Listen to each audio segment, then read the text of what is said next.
Commander Jake Morrison stood on the bridge of the UES Defiance and watched the massive alien ships appear on his screens. 3 enormous vessels dropped out of hyperspace just outside the Centauri system. Each ship was 5 times larger than his own vessel. Their dark hulls gleamed with strange metals that seemed to absorb light rather than reflect it. Dr. Lisa Grant walked up beside him and checked her tablet. Her face was calm, but Jake could see the tension in her shoulders. She had been studying alien species for 15 years and had never seen ships like these. The design was sleek, yet threatening. Long spines jutted from the main hull like the bones of some deep space predator. Captain Alex Carter joined them at the main viewing screen. His military training kicked in immediately as he began counting weapon ports and analyzing defensive positions. The alien ships had at least 40 visible gun batteries each. Their shield generators hummed with enough power to light up a small moon. Jake activated the communication system. A harsh voice filled the bridge, speaking in perfect English. The translation technology was flawless, but the tone was cold and commanding. The speaker identified himself as High Arbiter Veltar of the Zephyrian Hegemony. The message was simple and brutal. Humanity had expanded too far too fast. They had colonized 12 star systems in just 200 years. The Zephyrian Hegemony controlled over 200 systems and had maintained order in this part of the galaxy for over 1,000 years. They would not allow an upstart species to disrupt their carefully maintained balance. Veltar explained that humanity had 1 standard year to withdraw all colonies and return to their home system. Any humans found outside the Sol system after that deadline would be considered hostile invaders. The hegemony had dealt with 17 other species. Using this same method, all had complied within the given time frame. Jake listened to every word without showing any emotion on his face. Inside his mind was racing. 12 human colonies housed over 50 million people. New farms were feeding billions back on Earth. Mining operations in the outer systems provided materials that kept human civilization running. Withdrawing would mean economic collapse and possibly the death of millions. Dr. Grant stepped forward and asked permission to speak. Veltar granted it with obvious amusement. She asked about the other 17 species and what had happened to them. The High Arbiter explained that they had been relocated to reservation worlds where they could live peacefully under Zephyrian protection. They were no longer a concern to anyone. Captain Carter quietly activated his recording systems and began documenting everything. The alien ship configurations, their formation patterns, the way they moved through space. He noticed that their movements were precise, but predictable. They flew in perfect geometric formations like they were following a manual. Jake asked for time to consider the ultimatum. Veltar laughed and said humans could have all the time they wanted. 1 year was generous. Most species begged for mercy within days of receiving the message. He had studied human psychology and knew they were emotional creatures prone to panic when faced with overwhelming force. The High Arbiter explained that the Zephyrian hegemony was not cruel. They simply maintained order. Younger species often expanded recklessly without understanding the greater picture. It was better to guide them before they caused problems for more advanced civilizations. The galaxy was a dangerous place, and protection was valuable. Dr. Grant noticed something interesting in the biological readings she was taking. The aliens showed genuine surprise when Jake remained calm. Their heart rates and brain activity suggested they expected immediate surrender or at least signs of distress. Instead, they were seeing steady composure from the human delegation. Jake thanked the High Arbiter for his time and said humanity would consider their options. Veltar seemed puzzled by this response. He had expected either immediate compliance or desperate bargaining. The human commander was treating this like a business negotiation rather than a death sentence. Before ending the communication, Veltar warned that the hegemony had never failed to enforce their will. Their technology was superior, and their military had crushed every resistance they had ever faced. Worlds that defied them were left as examples for others. He hoped humans were wise enough to avoid such a fate. The transmission ended, and the alien ships disappeared back into hyperspace. The bridge of the Defiance was silent for several long moments. Everyone understood what had just happened. Humanity had been given an ultimatum by a vastly superior force. Comply or face extinction. Jake looked at his officers and saw determination rather than fear.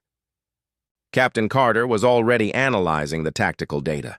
Dr. Grant was studying the biological readings and cultural implications.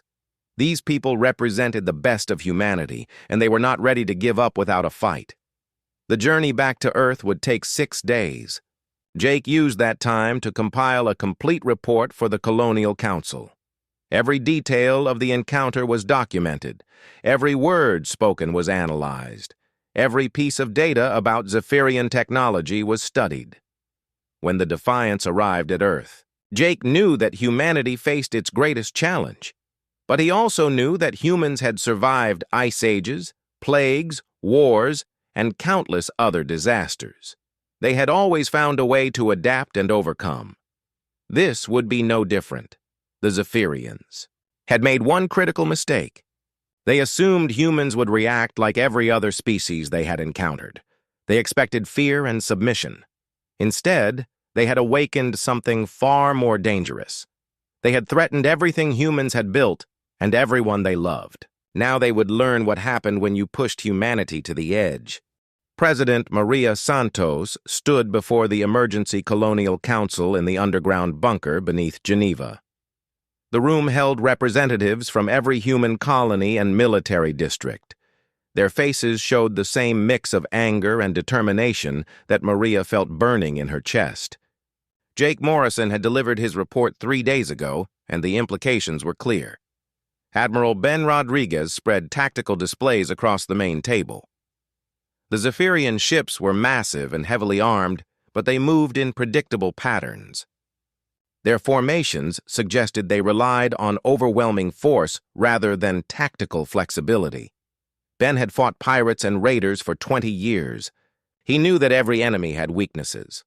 Dr. Kate Phillips presented her analysis of Zephyrian technology.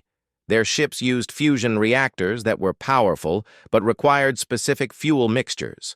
Their weapons were energy-based, which meant they needed time to recharge between volleys. Most importantly, their communication systems appeared to use quantum entanglement, which could potentially be disrupted. The debate lasted for 18 hours. Some council members wanted to negotiate. Others suggested partial withdrawal to buy time. A few even proposed immediate surrender to save human lives. But the majority reached a different conclusion. Humanity would not abandon everything they had built without a fight. Colonel Ryan Murphy volunteered to establish training programs on the frontier worlds. He had experience with guerrilla warfare from the Martian independence conflicts. Large-scale battles would favor the aliens, but small unit tactics could level the playing field. Every colonist would learn to fight. Every settlement would become a fortress. Engineer Sam Turner requested resources to develop new weapon systems. Traditional military thinking would not work against such superior technology. Humans needed to be creative and unpredictable. Quantum, mines that could appear anywhere. Stealth drones that struck without warning. Portable fusion devices that could be weaponized if necessary. Agent Nicole Foster accepted the most dangerous assignment. She would infiltrate Zephyrian space and gather intelligence on their military capabilities. Her background in deep cover operations made her the perfect choice. She would pose as a refugee from one of the species the aliens had already conquered. The mobilization began immediately. Shipyards that built cargo vessels switched to producing small, fast attack craft. Mining operations shifted focus to extracting materials needed for weapons production. Agricultural colonies began stockpiling food supplies in hidden bunkers. Ryan arrived on New Calgary 3 weeks later. The frontier colony had 8,000 residents who worked the local mines and farms.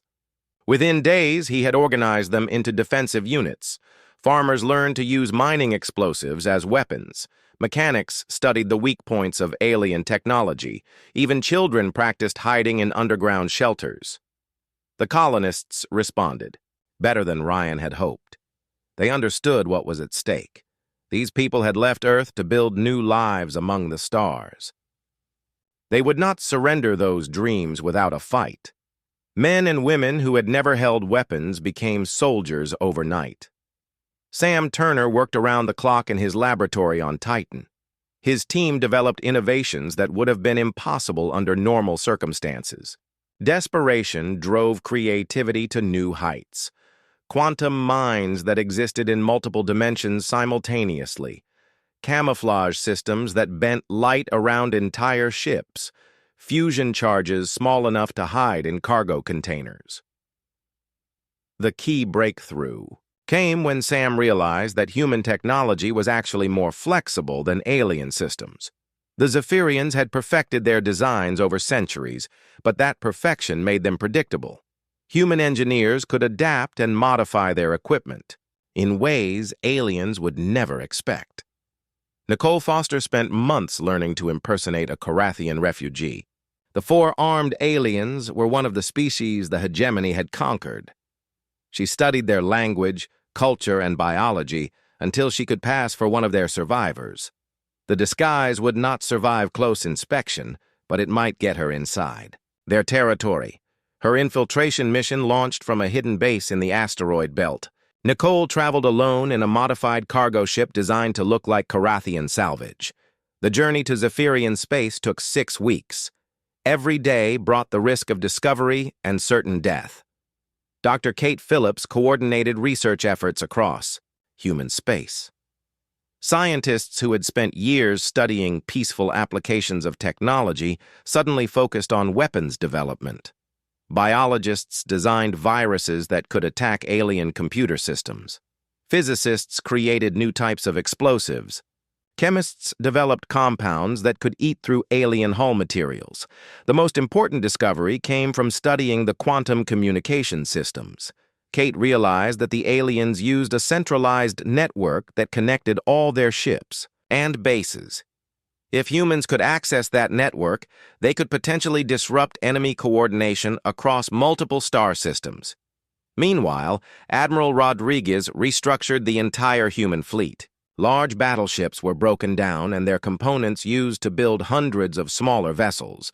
The new ships were fast and maneuverable with just enough firepower to hurt larger targets. They could strike quickly and disappear before enemy forces could respond. Training programs spread across human space like wildfire. Combat instructors taught colonists how to fight in zero-gravity and hostile environments. Engineers learned to sabotage alien equipment. Medical personnel studied alien biology to find vulnerabilities. Everyone prepared for war. The Zephyrians monitored human space, but saw only normal colonial activities. Their sensors detected increased industrial production, which they expected from a species preparing to evacuate. They observed military exercises which seemed like desperate preparations for hopeless resistance. The aliens remained confident that humans would eventually accept reality. Nicole Foster finally reached Zephyrian space after 2 months of careful travel. Her first observation confirmed what intelligence had suggested. The aliens were completely unprepared for real resistance. Their patrols were routine and predictable. Their security focused on preventing escape rather than detecting infiltration. She established contact with other conquered species and found widespread resentment against Zephyrian rule. The aliens maintained control through fear and overwhelming force, but they had created no loyalty among their subjects. If given hope and leadership, these enslaved populations might rebel. Back on Earth, President Santos received reports from across human space. The mobilization was proceeding faster than anyone had expected. Colonists who had spent their lives building peaceful communities were transforming into soldiers. Scientists were creating weapons that pushed the boundaries of known physics. Engineers were developing tactics that no military academy had ever taught. The one-year deadline was still 8 months away, but humanity was already changing. The threat of extinction had awakened something primal in the human spirit. They would not go quietly into the darkness. They would fight with everything they had and find ways to fight with things they did not have. The Zephyrians had given humans a year to surrender. Instead, they had given them a year to prepare for war. The deadline passed at exactly midnight Galactic Standard Time. Admiral Jake Morrison sat in his command chair aboard the redesigned UES Defiance and watched the Zephyrian fleet drop out of hyperspace. 40 massive warships appeared across 5 different star systems simultaneously. High Arbiter Veltar had brought enough firepower to glass entire worlds. Jake activated the emergency broadcast system that reached every human settlement. His message was simple and would echo through history. 3 words that captured everything humanity had decided over the past year. Come and take it. The Zephyrian response was swift and brutal. Veltar ordered the systematic bombardment of human colonies to serve as an example to the galaxy. The first target was New Boston in the Kepler system. Orbital bombardment platforms moved into position and began charging their weapons. What the aliens found confused and frustrated them. The colony appeared completely abandoned. Scanning revealed no life signs in the main settlement. The building stood empty and the spaceport was deserted. Every piece of valuable equipment had been removed. It was as if 8 million people had simply vanished. Captain Helen Brooks watched from her hidden position inside the asteroid belt. Her small fleet of 30 ships waited in the shadows of tumbling rocks and debris. The stealth systems that Sam Turner had developed made them invisible to Zephyrian sensors. Helen had been a cargo pilot before the war. Now she commanded humanity's first strike force. The alien bombardment began with devastating effectiveness. Plasma beams turned buildings. Into slag infusion bombs cratered the landscape. Within hours, New Boston was reduced to burning ruins. Veltar broadcasted images of the destruction across human space, expecting to receive immediate surrender communications. Instead, the aliens received something they had never encountered before. As their ships spread out to cover multiple systems and enforce the evacuation deadline, small human vessels began appearing from nowhere. Helen Brooks led the first attack against a Zephyrian destroyer that was scanning the outer planets of the Kepler system. 30 human ships materialized around, the alien vessel like sharks emerging from dark water. Their quantum torpedoes struck simultaneously at the destroyer's weakest points. The alien ship's shields flared and failed under the concentrated assault. Secondary explosions ripped through its hull as the fusion reactor went critical. The human ships vanished back into the asteroid field before the alien escort vessels could respond. The entire engagement lasted less than 3 minutes. A ship that could have destroyed an entire human fleet had been crippled by fighters that should not have been able to penetrate its defenses. Dr. Tony Clark observed the battle from his laboratory on Titan. His quantum camouflage systems had worked perfectly. The human ships had remained invisible until the moment they opened fire. Even then, the aliens had only brief glimpses before their attackers disappeared again. It was like fighting ghosts. Similar attacks began occurring across human space. Zephyrian ships that ventured away from their main formations found themselves ambushed by invisible enemies. Mining drones converted into bombs appeared inside alien formations. Cargo containers left in shipping lanes exploded when alien vessels approached to investigate. Veltar realized he was not fighting the war he had expected. 17 previous species had either surrendered immediately or gathered their fleets for hopeless last stands. Humans were doing neither. They had abandoned their fixed positions and scattered into the darkness. Now they struck without warning and melted away before retaliation was possible. The High Arbiter ordered his fleet to begin methodical sweeps of every system. If humans wanted to hide, then his forces would search every asteroid and scan every cubic meter of space. The Zephyrian technological advantage would eventually locate every human position. Colonel Ryan Murphy received these orders through Nicole Foster's intelligence network. The aliens were making exactly the mistake he had hoped for. By spreading out to search everywhere, they were making themselves vulnerable everywhere. Small human forces could pick off isolated alien ships while avoiding the main fleet concentrations. The first major engagement came at the Vega system, where humans had established their largest mining operation. 15 Zephyrian ships arrived, expecting to find another abandoned colony. Instead, they found a fully operational base with armed defenders and extensive fortifications. The battle lasted for 6 hours. Human ground forces used the mining tunnels as defensive positions, while modified industrial equipment served as artillery.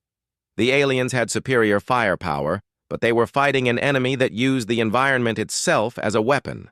Explosions brought down entire cliff faces. Redirected rivers flooded alien landing zones. Captain Alex Carter led the space portion of the battle from a hidden command post. His ships struck the alien fleet in carefully coordinated waves. Each attack targeted specific systems rather than trying to destroy entire vessels.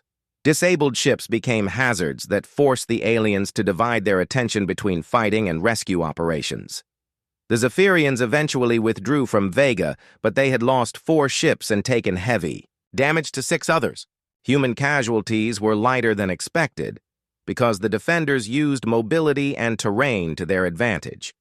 More importantly, the battle proved that humans could stand against alien forces when they chose the time and place of engagement. News of the victory spread through human space faster than light communication could carry it. Every colony and outpost received detailed reports of the battle. The impossible had happened. Human forces had faced a superior alien fleet and won. It was no longer a question of whether resistance was possible, but how far it could be pushed. Nicole Foster transmitted intelligence about growing unrest among conquered species. The Carathians were sabotaging mining equipment in their sectors. The peaceful Andrathi had begun refusing to cooperate with alien administrators. Word of human resistance was inspiring others to remember what freedom meant. Veltar found himself fighting a war on multiple fronts for the first time in his career. Human attacks were becoming more frequent and more effective. His own forces were suffering casualties, while the enemy seemed to grow stronger with each engagement. Worst of all, his absolute authority was being questioned by other hegemony leaders. The High Arbiter made a fateful decision. If humans refused to surrender and other species were becoming rebellious, then it was time to make an example that would end all resistance. He would use the most powerful weapons in the Zephyrian arsenal to completely destroy a human world with all its population. The target he chose was New Terra, humanity's second-largest colony with over 10 million residents. Unlike other settlements, New Terra could not be completely evacuated. Its population was too large and its infrastructure too valuable. If Veltar could break human morale anywhere, it would be here. Jake Morrison received intelligence about the planned attack from Nicole Foster. The Zephyrians were bringing their entire reserve fleet to New Terra. Over 60 ships, including their newest dreadnoughts and planet-killer weapons. It would be the largest military operation in this part of the galaxy for over 2 centuries. Jake realized this was humanity's moment of truth. They could evacuate New Terra and lose the moral war even if they saved lives.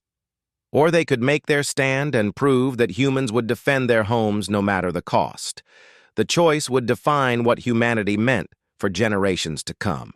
He gathered every available ship and every volunteer who could fight. This would not be hit-and-run tactics or guerrilla warfare.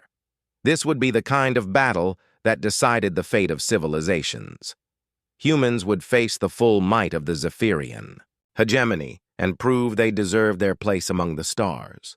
The Zephyrian armada that arrived at New Terra was the largest military force assembled in this sector of the galaxy for 300 years. 60 warships, including 5 planet-killer dreadnoughts, surrounded the human colony world. High Arbiter Veltar intended to end the rebellion with overwhelming demonstration of power. Dr. Amanda Foster worked frantically in her laboratory beneath New Terra's capital city. She had taken over the research program after Dr. Kate Phillips was killed in a Zephyrian raid on Titan Station. Amanda was younger and less experienced, but she had inherited Kate's passion for turning peaceful technology into weapons of war. The breakthrough came from studying captured Zephyrian equipment. Their ships relied heavily on cybernetic systems that connected organic crew members with artificial intelligence networks. The integration was so complete that separating biological and mechanical components would disable their entire command structure. Major Eric Stone volunteered for the most dangerous mission in human history. His team would infiltrate the Zephyrian command ship and plant Amanda's virus directly into their central computer core. The mission had almost no chance of success, but the potential payoff could cripple the entire alien fleet. Veltar began the bombardment of New Terra with careful precision. He targeted military installations first to demonstrate that resistance was futile. Human defense batteries returned fire, but their weapons barely scratched the shields of his massive ships. The difference in technology was too great to overcome. Through conventional warfare, what Veltar did not expect was the response from New Terra's civilian population. Instead of panicking or demanding surrender, the colonists began organizing resistance cells. Factory worker Rachel Moore led teams that converted industrial equipment into improvised weapons. Mining engineer Pete Jackson used his knowledge of explosives to sabotage alien landing sites. The Zephyrians had conquered 17 species using the same basic strategy. Destroy military forces, then occupy population centers while the defeated civilians accepted their new reality. But humans refused to accept anything. Every factory became a weapons plant. Every neighborhood became a fortress. Every citizen became a soldier. Children who should have been in school were running messages between resistance cells. Elderly people who should have been in retirement were building bombs in their basements. Teachers and doctors and farmers took up arms alongside professional soldiers. The entire planet became one vast military unit dedicated to making the aliens pay for every meter of ground. Veltar escalated his tactics in frustration. Orbital bombardment expanded from military targets to infrastructure and population centers. When that failed to break human morale, he authorized the use of biological weapons designed to kill quickly and terrify survivors. The weapons worked exactly as intended, but the effect was the opposite of what he expected. News of the biological attacks spread across human space within hours. Every colony and outpost received detailed reports of civilians dying in agony from alien diseases. The reaction was not terror or surrender, but pure rage. Humans had been pushed beyond their breaking point, and now they would push back with everything they had. Nicole Foster transmitted the intelligence that changed everything. The Zephyrian Empire was not the monolithic power it appeared to be. Internal documents revealed massive corruption, brutal suppression of subject species, and growing instability in their outer territories. The Empire maintained control through fear, but that control was far more fragile than anyone realized. Amanda Foster completed her virus program as Zephyrian forces landed on New Terra's surface. The code was designed to target the specific quantum frequencies used in alien cybernetic implants. It would spread through their network like a biological plague, disabling command systems and leaving their ships helpless. Eric Stone and his team launched their infiltration mission in the middle of the largest ground battle in human history. Their stealth ship slipped through the chaos of orbital combat and docked with the Zephyrian command vessel. Getting inside required skills learned from years of boarding actions against pirates and raiders. The team fought their way through alien corridors while the virus upload proceeded. Eric watched his soldiers fall one by one to Zephyrian defenders, but they held their position long enough for the program to spread through the ship's computer core. When the upload finished, Eric triggered the explosive charges that would destroy all evidence of their mission. The virus worked better than Amanda had dared to hope. Within minutes, every Zephyrian ship in the system began experiencing system failures. Weapons powered down. Shields collapsed. Navigation systems failed.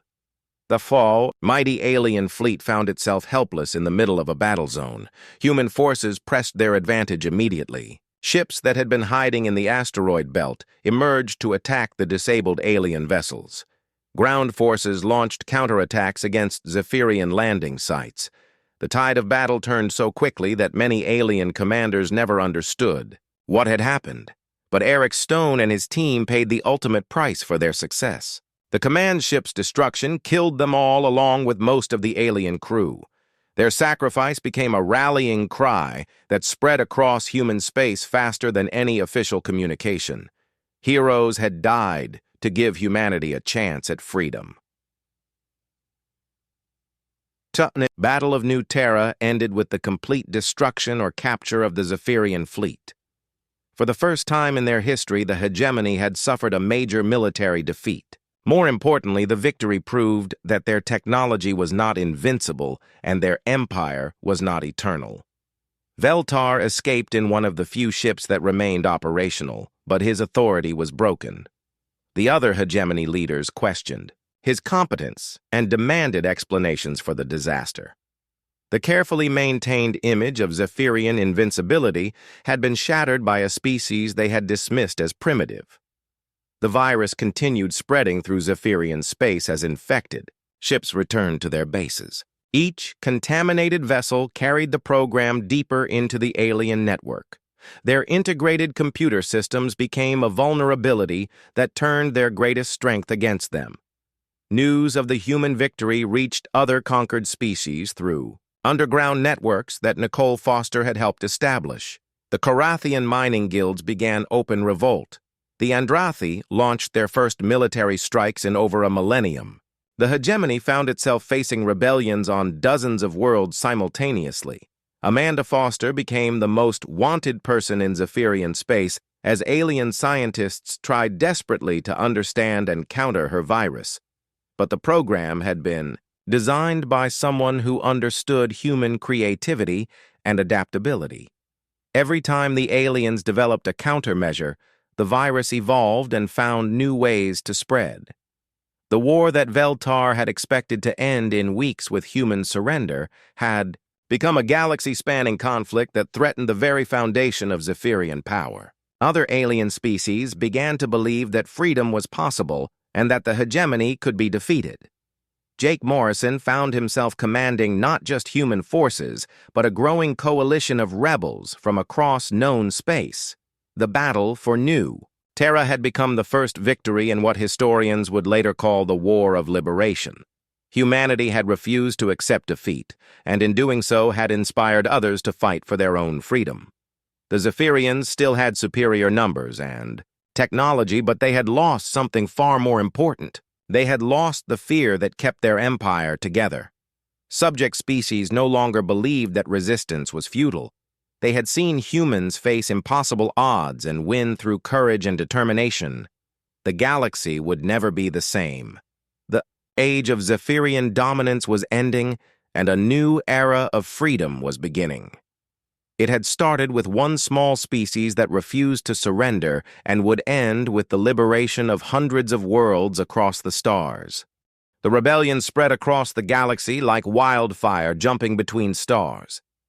Captain Julie Adams found herself coordinating with alien species she had never heard of 6 months earlier.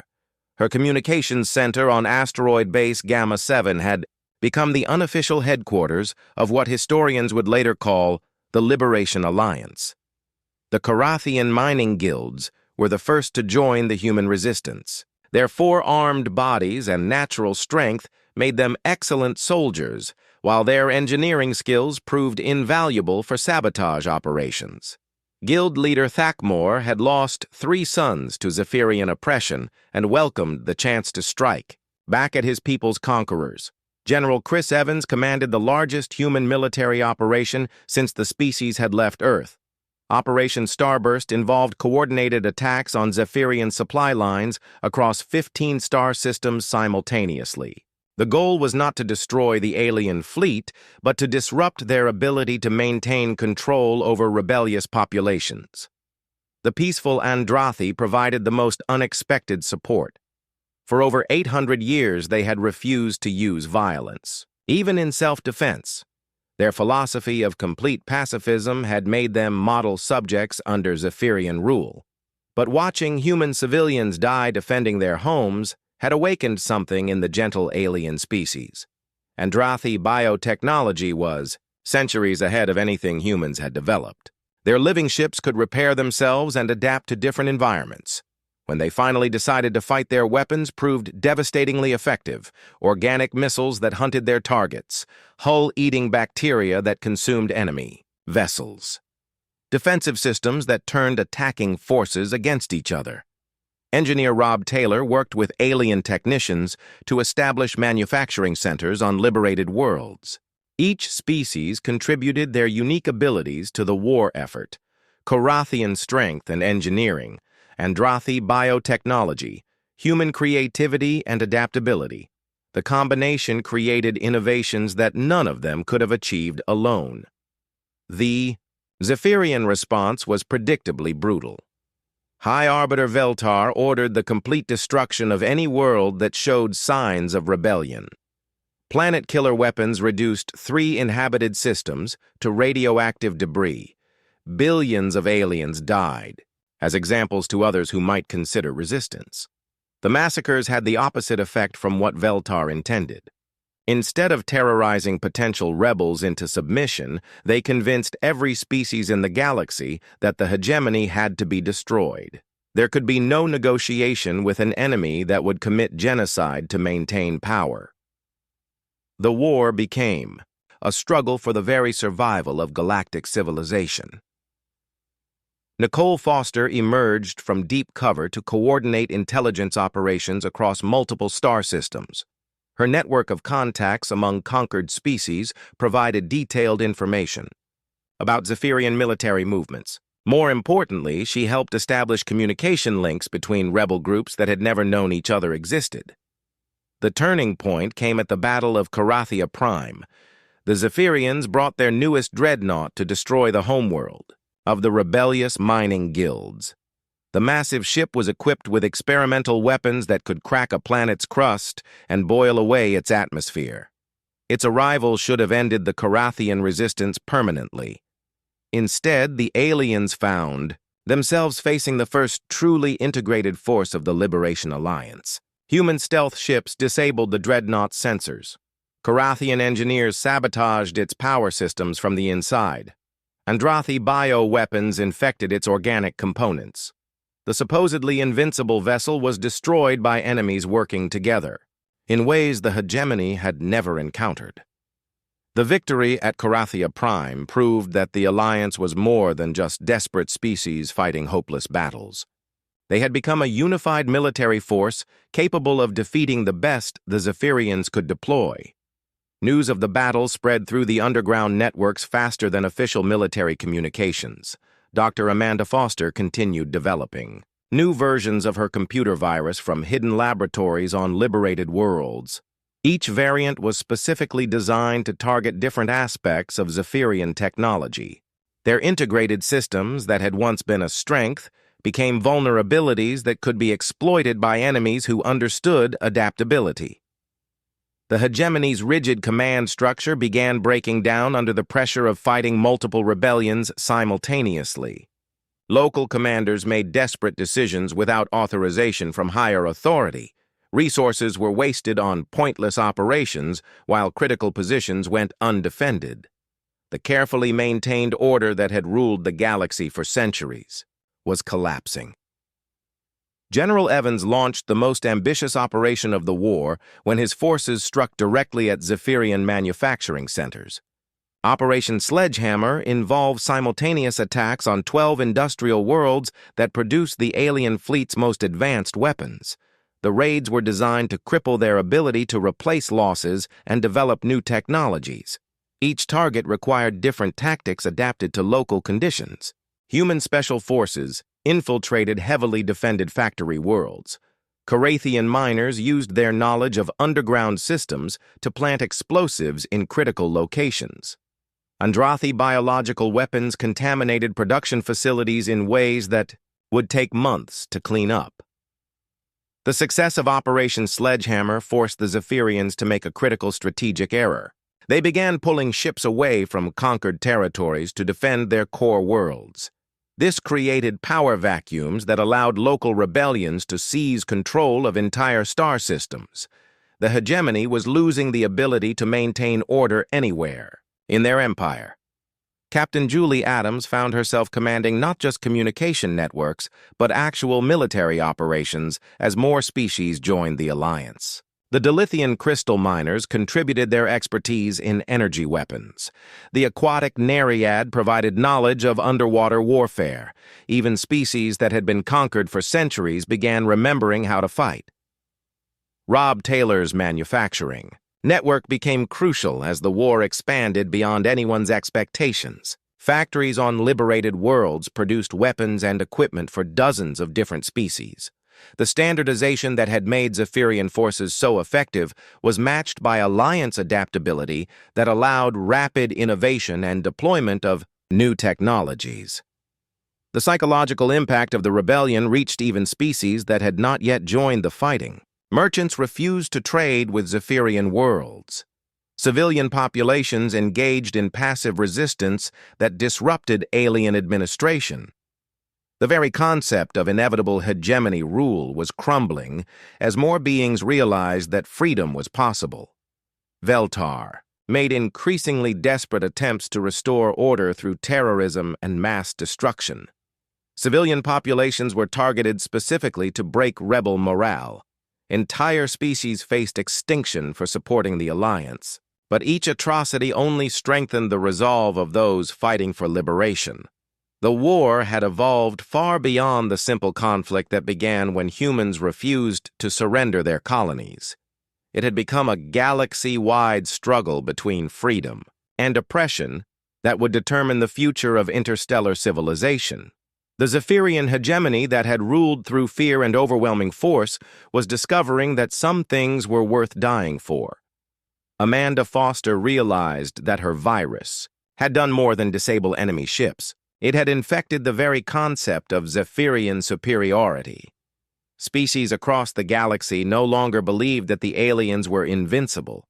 They had seen humans face impossible odds and win through determination and creativity. Now they were applying those same qualities to their own struggles for freedom. The tide of war was turning, but the final victory would require sacrifices that no one could yet imagine.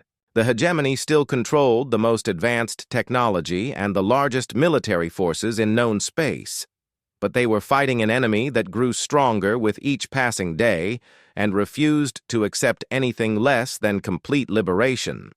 The final battle began at Zephyr Prime, the capital world of the hegemony that had ruled the galaxy for over 1,000 years. Admiral Jake Morrison led the largest fleet in galactic history as ships from 60 different species converged on the alien homeworld. The armada stretched across space like a constellation of stars, united by a single purpose.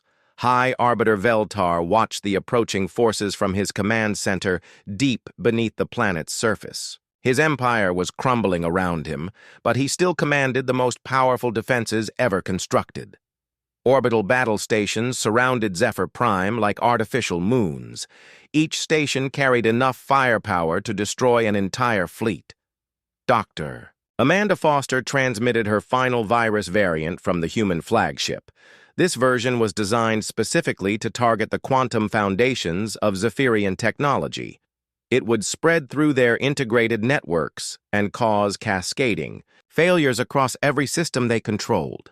The program represented 3 years of human ingenuity focused on a single goal. The battle stations opened fire as the Liberation Alliance entered the system. Energy beams capable of vaporizing asteroids lanced out toward the approaching ships, but the Alliance had learned from years of fighting an enemy with superior technology. They did not meet force with force, but used mobility and coordination to survive the initial assault. Korathian mining ships used their industrial cutting beams to slice through station armor. Andrathi biovessels released clouds of metallic eating organisms that consumed defensive weapons. Human stealth fighters appeared inside the perimeter to plant explosive charges at critical points. Each species contributed their unique abilities to the common cause. Colonel Ryan Murphy led ground forces in the assault on Zephyr Prime itself. His soldiers were no longer just humans, but included warriors from dozens of species united by their hatred of oppression. They fought through alien cities with a determination that had been forged in years of desperate resistance against impossible odds. The virus Amanda had created began spreading through Zephyrian computer networks faster than their technicians could respond. Ship after ship went dark as their integrated systems failed. Weapons platforms drifted powerless in space. Communication networks collapsed under the assault of code designed by minds that understood adaptation and change. Captain Alex Carter coordinated the space battle from his command ship as Alliance forces pressed their advantage.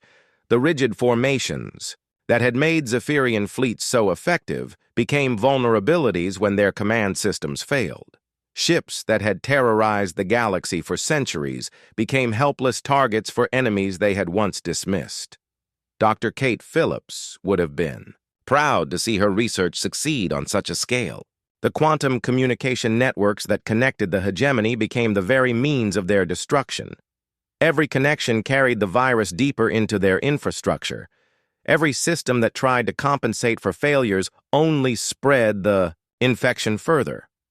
Engineer Rob Taylor watched from his mobile command center as manufacturing facilities across Zephyrian space began shutting down. The virus was designed to target industrial systems as well as military ones. Even if the aliens won this battle, they would lack the resources to rebuild their empire. The war was being won in computer cores and factory circuits as much as in space combat. Veltar realized that his carefully ordered civilization was dissolving into chaos. The species he had conquered were not just rebelling, but working together in ways his rigid mind could not comprehend. How could primitives who had barely learned to travel between stars threaten an empire that had ruled the galaxy for millennia? The answer came from Jake Morrison during the final assault on the command center. When Veltar demanded to know how inferior species could defeat superior technology, Jake's response became legendary across the galaxy. "You pushed us to the edge thinking we would fall. Instead, you taught us how to fly." The High Arbiter could not understand what those words meant. His entire worldview was based on hierarchy and order. Superior civilizations ruled inferior ones through strength and advanced technology. The concept that cooperation and determination could overcome technological advantages was literally incomprehensible to him. But humans had never accepted that superior technology guaranteed victory. They had spent their entire history fighting enemies with better weapons and winning through courage and innovation. When the Zephyrians threatened everything they had built, humanity did what it had always done. They adapted and overcame. The final ground assault reached Veltar's command bunker as Alliance forces secured the planet's surface. The High Arbiter was captured alive, but his empire had already ceased to exist. Communication networks were down across hegemony space. Military units were surrendering or fleeing. Civilian populations were declaring independence from rulers who could no longer protect or control them. Admiral Rodriguez took command of peacekeeping operations as the magnitude of victory became clear. The Zephyrian hegemony that had dominated this part of the galaxy was completely destroyed. Hundreds of worlds were free for the first time in centuries. Millions of beings could finally determine their own destinies. But Jake Morrison understood. That military victory was only the beginning. The real challenge would be building something better than what they had destroyed.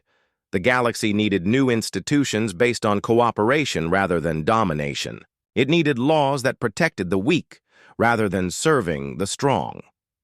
President Maria Santos proposed the Galactic Freedom Accords during the victory celebration on liberated Zephyr Prime.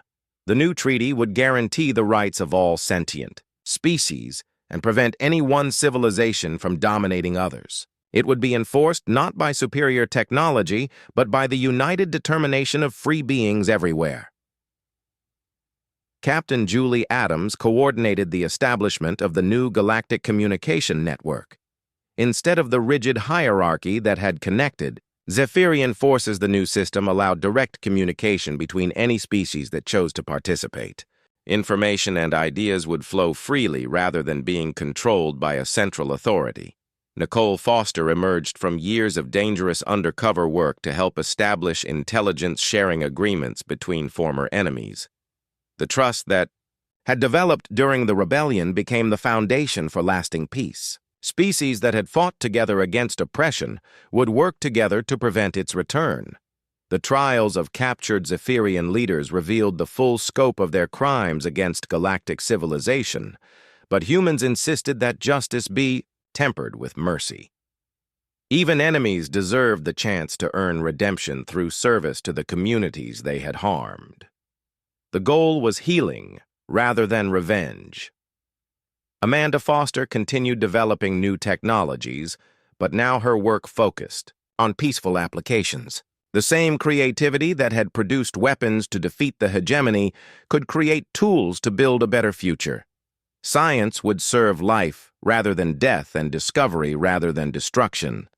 The transformation of the galaxy took decades, but the foundation was laid in the months following the liberation of Zephyr Prime. Species that had been enemies learned to become neighbors.